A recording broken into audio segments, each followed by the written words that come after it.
Hari Om. Let's start with the prayer.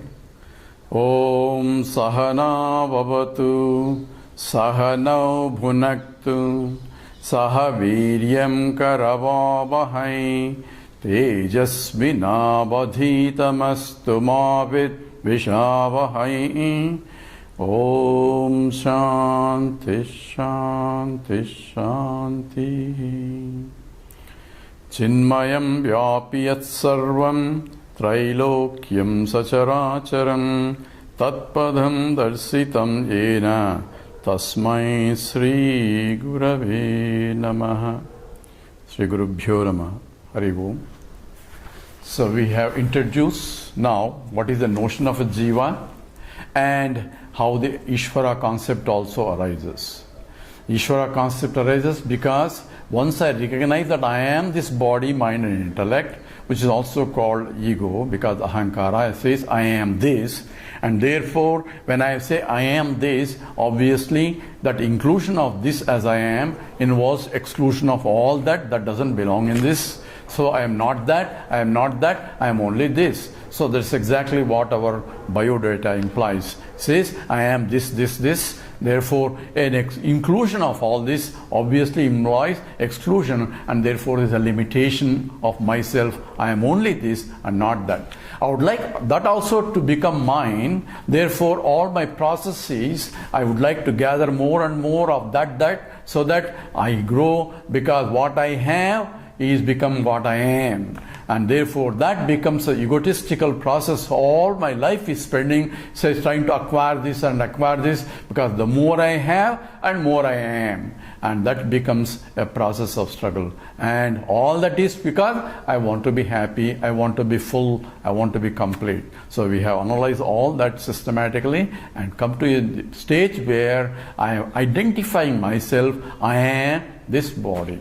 We also mentioned this is due to, whenever I perform an action, this due to the vasanas, and the vasanas are coming because of original ignorance that I do not know who I am. I take myself what I am not as I am this body, and therefore I don't like that limitations, though I want to become unlimited through actions. So there is a Kriya Shakti and the Jnana Shakti are involved as a part of Vikshepa.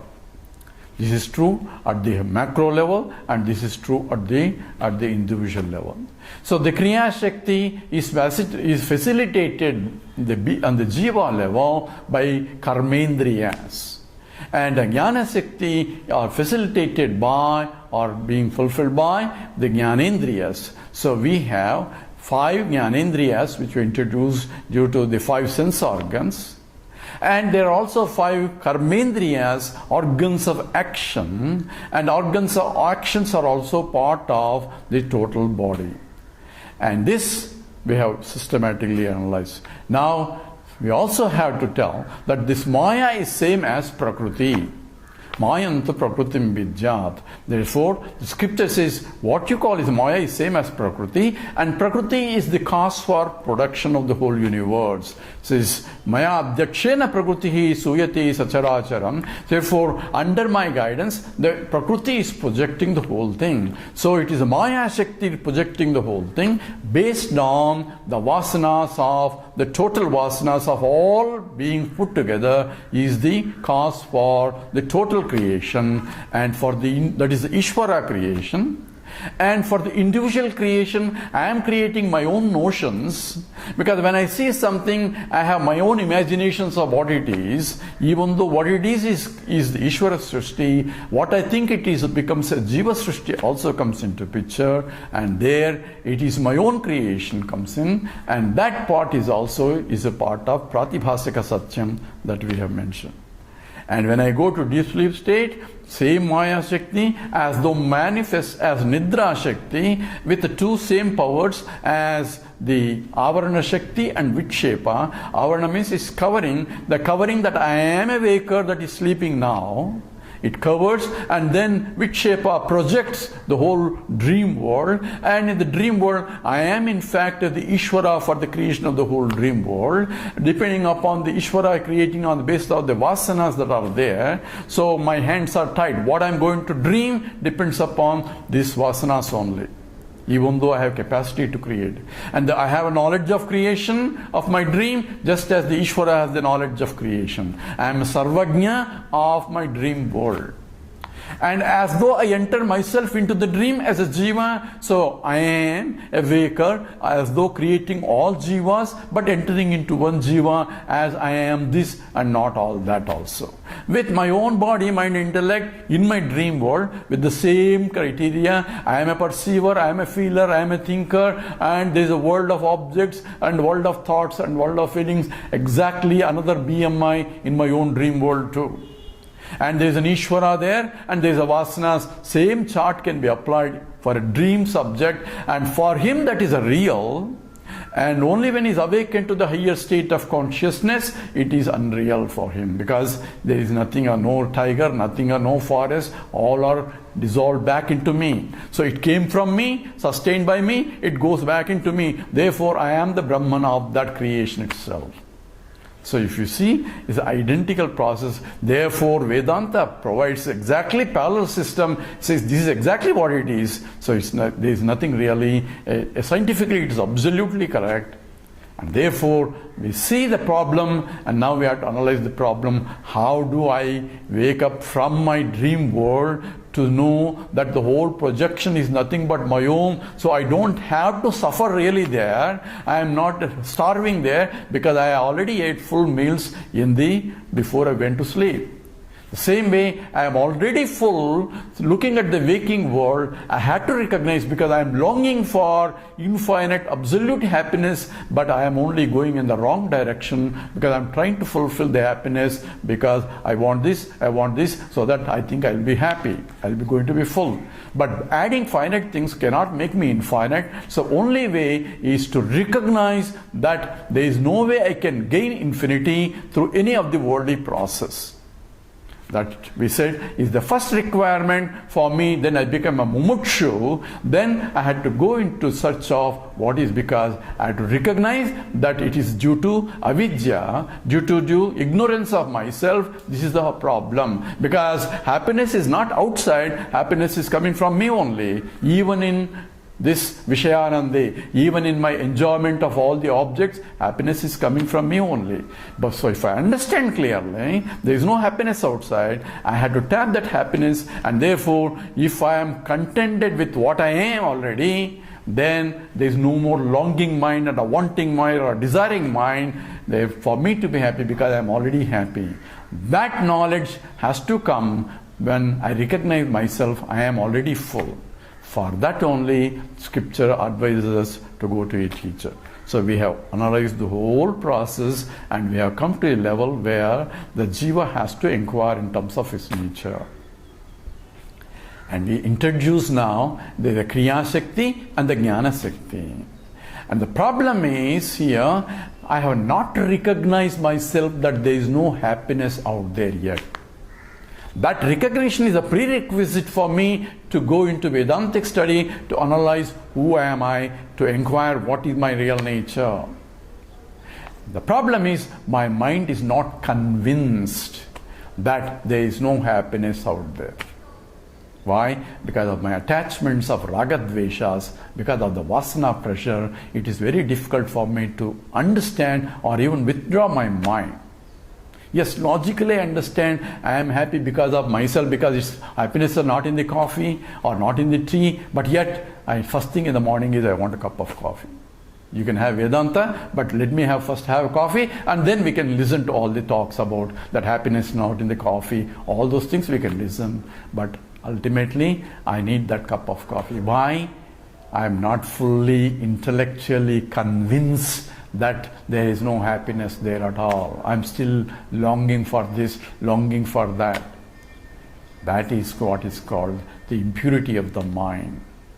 The mind is impure because of the vasanas, pressure of the vasanas. So, Shaknoti Haivaya Shodum says, Prak Sharira Vimoshanat, before this, if I have the capacity to withstand this pressure of these vasanas, then only I can turn my mind to the highers. And for that, I need a purity of the mind. So there is a different degrees of the individuals they call adhikaritvam. The adhikari is the one who is seeker. So there are qualifications of the adhikari depending upon the purity of the mind.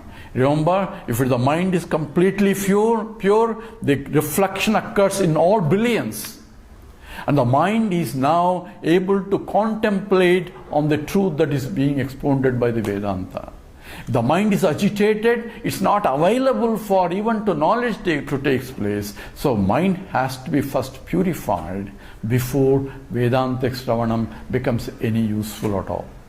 In fact, he won't want to sit here and listen to it. How many people want to say? That's why Manushyanam Sahasreshu Kaschit Yatati Siddhahe. Krishna gives you statistics. Of the thousands of people, only very few people are interested in this. Why? Because they are the ones who recognize the mind is pure. This is not the happiness that I am not going to care. Because they have examined that their life, that I am not going to get the absolute uninterrupted happiness by through any pursuit. Parikshalokan karmachitan brahmano nirvedamayan nasya krutakrutina. By any process I cannot gain that absolute happiness by any actions. That they have recognized. Until that recognition comes into picture, the Vedanta doesn't help that much. So this is where now we are in. This is how to purify the mind before Vedantic Shravanam becomes a useful. So this is where Krishna starts teaching the Karma Yoga. Says Krishna starts in the third chapter, Lokeshmin Dividha Anishta Pura Prokta Mayanaga Jnana Yogena Sankyanam Karma Yogena Yoginam. There are two paths that are defined. Remember, I just mentioned there is a Kriya Shakti and the Jnana Shakti. This is due to, because of that, there are two paths are defined where the Kriya Shakti is pulling on one side, Jnana Shakti is pulling on the other side. So Lokeshmin Dvidha Anishta. There are only two paths. And that is Jnana Yoga and the Karma Yoga. So Krishna, Arjuna asks, why are you pushing me to do this Ghora Karma? This terrible action of fighting and killing all these people, when you have glorified in the previous chapter as Sita Prajna Lakshanam, is glorifying the Jnani, then you are asking me to fight. Why are you asking me to do it? So Arjuna knew there are two paths. There is a Jnana Marga and the Karma Marga, and he wants to go to the, and Jnana Marga is the one that delivers the good, because it's ignorance is a problem. Ignorance cannot be removed by actions, and therefore one has to study and knowledge, and that's what he is interested. But why are you pushing me into the actions? And therefore Krishna starts in the third chapter, a Karma Yoga, says you have to prepare first the mind before you enter to Jnana Yoga. And that is what essentially the Karma Yoga starts. Now we introduce, there is a Karma Yoga and the Jnana Yoga. So what about Bhakti Yoga? There is no yoga mentioned there, Bhakti Yoga. In the statement is, there are only two paths. One is Karma Yoga and the Bhakti Yoga. The Bhakti Yoga is actually bottom line for both of them. Bhakti is required for both Jnana Yoga and Karma Yoga. Bhakti is commitment in the direction where when I love that one, then I approach that. Whether it's a Jnana also requires a Bhakti, and Karma also requires a Bhakti. Also, expression of the Bhakti, how it is expressed is different. In the Karma Yoga, there's a Upasana Yoga, where you have to worship and all that. It's a part of Karma Yoga. In the Jnana Yoga, contemplating oneself is required, your commitment towards that becomes a Bhakti. In fact, Shankara defines the Bhakti, says, Moksha sadhana samagyam bhaktireva gariyasi. In the Viveka Chudamani, it says, Moksha sadhana samagyam bhaktireva gariyasi. Of all the paths, moksha, for liberation, Bhakti is the highest. Just now we have been thinking that Jnana is required. But he defines the Bhakti is, so Swarupānusandhānām bhaktiricca vidhīyate. What is that Bhakti that is the highest for all paths of the for liberation? He says, so Swarupa Anusandhanam, where contemplating on one's own self what exactly is my true nature is the real Bhakti. All other Bhaktis have to lead to this Bhakti. So that is the highest Bhakti. And that's what is Bhakti is the bottom line for both Jnana and Karma. Therefore Krishna doesn't specify separately as that is a yoga itself. Now we understand that in order to purify myself, so purification means removing the pressure of the vasanas. That is the purification, because I already have vasanas. So karma is required. So in the second chapter of Gita, Krishna introduces a karma yoga. The second chapter summarizes the whole Gita itself in a nutshell first. Karmanyeva adhikaraste ma paleshu kadachana. That's a statement of Krishna. This is the law of action. Karmani eva adhikaraste ma paleshu kadachana. Statement is, you have only choice in performing the action. Here adhikara normally says you have a right to perform. It's not a right here. From the context, it says only you have a choice in performing an action. In fact, you have only choice in performing an action. Ma paleshu, no choice in selecting what result you want, or no choice in determining the results of the action. This is the law of action and the results. Because everyone performs an action because they want some result. So there is an expectation of result is implied in the action itself. Nobody will act without expecting some result. Even Krishna doesn't teach Arjuna without expecting the Arjuna to understand what he's teaching. So any action involves an implication, is a result prompted or result guided, is propelled by the result, and that's what I want. Therefore, palam is obviously a motivating force for the action. So everybody performs an action for what? Because they want to be happy. Remember, that is the root cause. They want a particularly tangible thing. I want to make coffee for what? So that I can drink coffee and then be happy. So happiness is the end result of all these palams. And karma has all sorts of palams. It says it can essentially as a production capacity, or it can move. We can move from one place to other place. Karma is required. So karma has four types of, at least many types, but at least you can think of four types of results that can come. One is essentially a modification, changing of one thing to the other. If a ring has to become a bangle, I have to make an effort to make it into ring, into bangle. So action is required. A modification is implied as a palam. And reaching some place, karma is required. If I have to go from here to there, action has to be done. I cannot just imagine myself there. I have to go to Vaikuntha, karma is required. Because I am here and not in Vaikuntha. So anything that says change of position requires a karma. And a modification of one to other is also karma. And also purification is also involves karma. So I have to take bath for what? To purify myself, purify physically, I have to take a bath. So all this purification, modification, reaching one place or production, all the four types of palam are required. So what is Jnana Palam? You remember Kriya Shakti and Jnana Shakti. Jnana Shakti doesn't have any palam. What does Jnana Shakti or Jnana Margam will do? It only really reveals what it is. It only removes the ignorance so that I see what it is.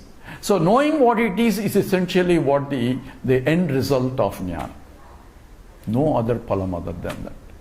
But ignorance is the root cause of a problem we have defined, because I do not know who I am. So knowledge is a solution to know who I am. So what is being revealed? Revealed is my true nature. So ignorance, the knowledge will remove the ignorance so that I am what I am, or I recognize my true nature. It's a recognition of that. I also want to point out here that Vedanta is not a belief system. That's why I said Vedanta is a science. Why it is a science? It tells you what it is. So gravitational force, we say it is a science. I don't have to believe, or I don't believe in gravitational force. That's your problem.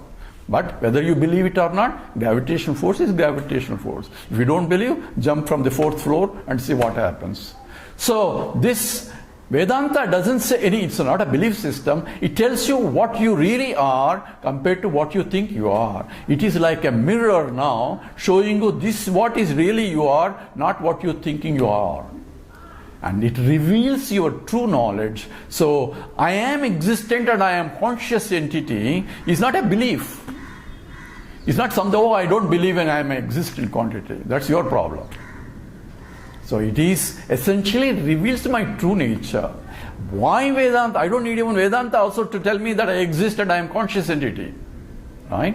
But Vedanta tells me not only you are existent consciousness, the existent consciousness that you are is in fact infiniteness also. You are Brahman, and that means you are Ananda Swarupam, you are limitless. That's why Vedanta becomes a Pramanam. It is not only telling you not your existent consciousness, because you are taking existing as I am this. That's one problem.